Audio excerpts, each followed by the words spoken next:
గురువుగారు రీసెంట్గా చూసినట్లయితే మన పవన్ కళ్యాణ్ గారు చేసిన ఈ సనాతన ధర్మం తర్వాత ఆ వర్డ్ అనేది చాలా ట్రెండింగ్లోకి మారిపోయింది.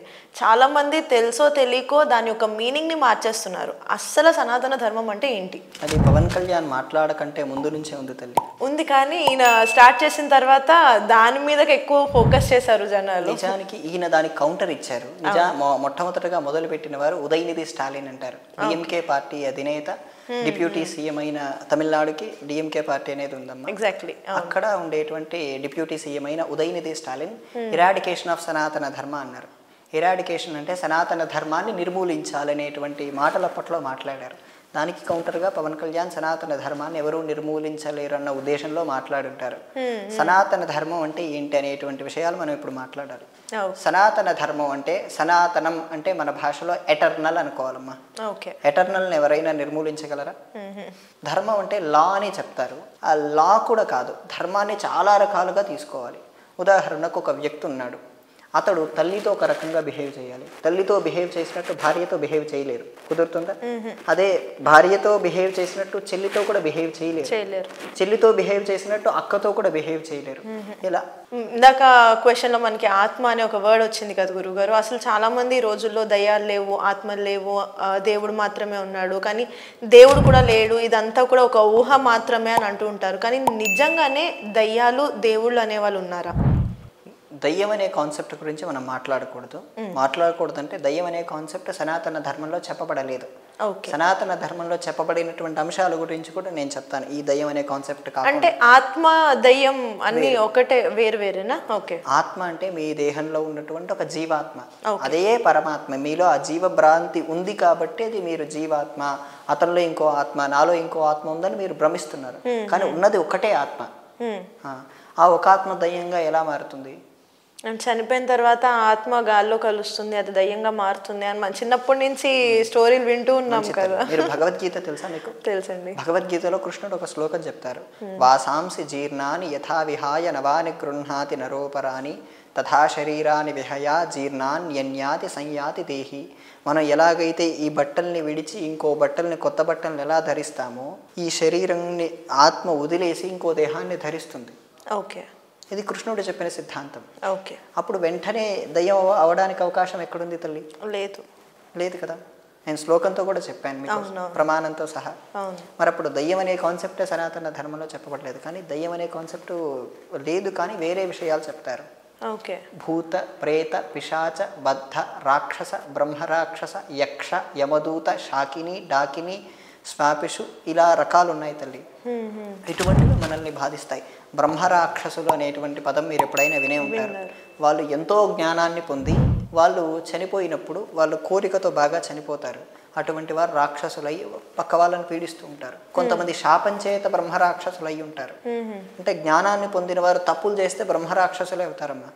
ఇప్పటిదాకా మనం ఆదివారం అనే కాన్సెప్ట్లో మాట్లాడాం. తెలియనప్పుడు చేస్తే పొరపాటు, తెలిసాక చేస్తే తప్పు. వీళ్ళు ఏం చేశారు? ఇన్ని శాస్త్రాలు, ఇన్ని విషయాలు తెలుసుకొని అయినా సరే తప్పు చేశారు కాబట్టి వాళ్ళకు అటువంటి శిక్ష కలుగుతుంది తల్లి.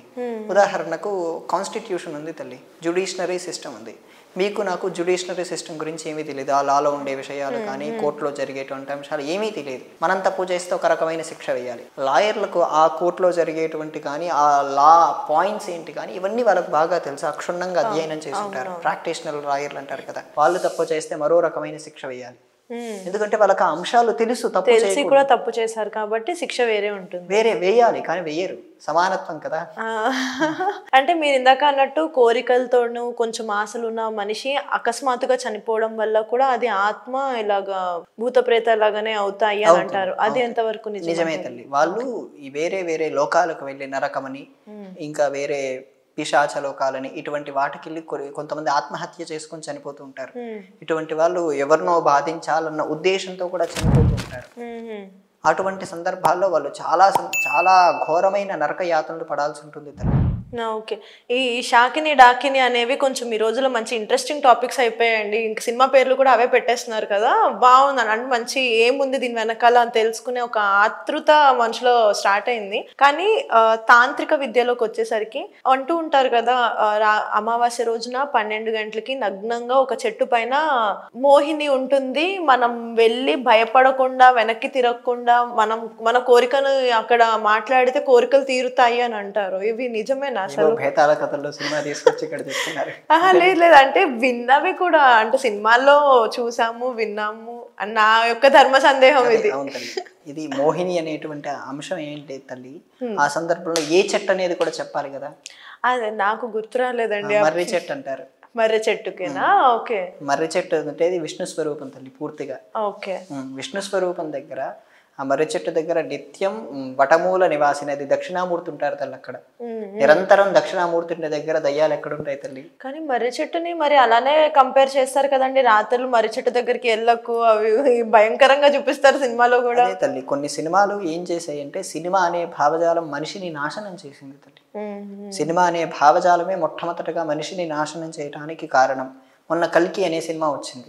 చాలా మంది ఆ కల్కి సినిమాలో కర్ణుడి క్యారెక్టర్ తప్పు, అలా చూపించకూడదని చెప్పి ప్రతిఘటించారు. కానీ మీరు ఒక్క 10-15 ఏళ్ళు వెనక్కి వెళ్ళినప్పుడు ఇటువంటి సినిమాలే వచ్చాయి తల్లి. ఎవరు ప్రతిఘటించిన వాళ్ళు ఎవరు లేరు. ఏదో ఒక 20 ఏళ్ళు 1980s సినిమాలన్నీ చూస్తే, మన పౌరాణికమైన మీరు సినిమాలను పరిశీలన చేస్తే అవి మన శాస్త్రాలకు వ్యతిరేకంగానే సినిమా తీసినా ప్రతిఘటించేవారు ఎవరూ లేరు తల్లి. ఇప్పుడు మనం తెలుసుకుంటున్నాం కాబట్టి ప్రతిఘటిస్తున్నాం. కర్ణుడు అలా చేయలేదు, కర్ణుడి కంటే అర్జునుడే బలవంతుడు అన్న విషయాల గురించి మనం తెలుసుకుంటున్నాం. కానీ అప్పుడు ఎవరు ప్రతిఘటించేవారు లేరు కదా. అందుకే ఆ సందర్భంలో ఆ భావజాలంలోకి నెట్టేసి మిమ్మల్ని ఆ సినిమాలోకి తీసుకెళ్తున్నారు. అందుకే మీరు ఆ మోహిని కథలు ఇప్పుడు వచ్చి చెప్తున్నారు. ఎలాగో కలికి ఆ టాపిక్ వచ్చింది కాబట్టి, కలి భగవానుడు ఈ కలియుగంలో ఉండేది ఆయన. అంటే కలి భగవానుడు అనే ఏదైతే ఒక క్యారెక్టర్ ఉందో అది మంచి అంటారా చెడు అంటారా? అతడు వచ్చేదే దుష్టుల్ని సంహరించడానికి తల్లి. ఓకే. అతను పుట్టేది కూడా ఇక్కడ పుట్టాడు. అతను శంబల అనే నగరంలో పుడతాడు. ఆ శంబల నగరం ఈ భూమి పైనే ఉంది, కానీ మనిషి కంటికి కనపడదు. ఓకే. అది హిమాలయాల అవతల ఉంటుంది. అంటే కలియుగం ఆల్రెడీ స్టార్ట్ అయిపోయింది అంటారు కదా, ఎప్పటికీ దీని యొక్క అంతం ఉంటుందంట? కలియుగ ప్రమాణం 4,32,000 సంవత్సరాలు తల్లి. ఇప్పటికి ఎన్ని సంవత్సరాలు? 5,124 సంవత్సరాలు మాత్రమే. ఇంకా లక్షల్లో ఉన్నాయి. ఓకే. 4,118 సంవత్సరాలు. అంటే ఈ యుగంలో అంతా కూడా మనుషులకి వైరాగ్యం వచ్చి వెక్స్ అయిపోయి మనుషులే పొడుచుకుని చంపేసి ఇలానే అంతం అయిపోతుంది అని అంటూ ఉంటారు కదా. వైరాగ్యం అంటే చచ్చిపోవటం కాదు కదమ్మా.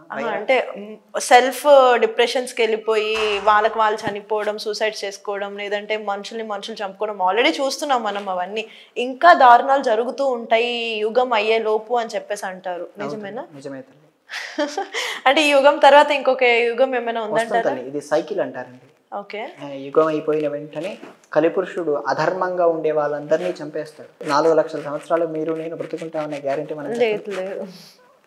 ఆ 4 లక్షల ఏళ్ళు ఎవరైతే ఆ సందర్భంలో ఎక్కువ అధర్మం చేస్తారో, కొంచెం అధర్మం చేసినా వాళ్ళందరినీ చంపేసి ధర్మబద్ధమైన జీవితాన్ని ఎవరైతే పాటిస్తూ ఉంటారో, ధర్మంగా రైట్యూస్నెస్ లివింగ్ ఎవరైతే చేస్తుంటారో వాళ్ళందరూ కృతయుగంలోకి.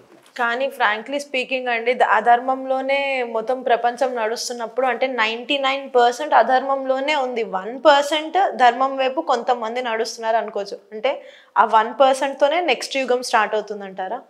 వర్షం పడుతుంది తల్లి, మీరు బయటికి వెళ్ళాలి, ఏం చేస్తారు? గొడుగు పెట్టుకుంటాం, రెయిన్ కోట్ వేసుకుంటాం, అంతే. ఇవి కూడా అంతే తల్లి. ఓకే. థ్యాంక్ యూ గురుగారు. సో మాకున్న చాలా ధర్మ సందేహాల్లో చాలా కొన్ని మేము ఇప్పుడు తీర్చుకోగలిగామండి గురుగారు. చాలా థ్యాంక్స్ అండి దానికి. మళ్ళా ఎపిసోడ్లో ఇంక వేరే కొన్ని ధర్మ సందేహాలతో మేము మీ ముందుకు వచ్చేస్తాము. సో చూసారు కదండి, మీకు కనుక ఈ ఎపిసోడ్ నచ్చినట్లయితే వీడియో లైక్, కామెంట్, షేర్ చేయండి. ఇలాంటి మరిన్ని ఇంట్రెస్టింగ్ వీడియోస్ కోసం మా ఛానల్ని సబ్స్క్రైబ్ చేసేయండి.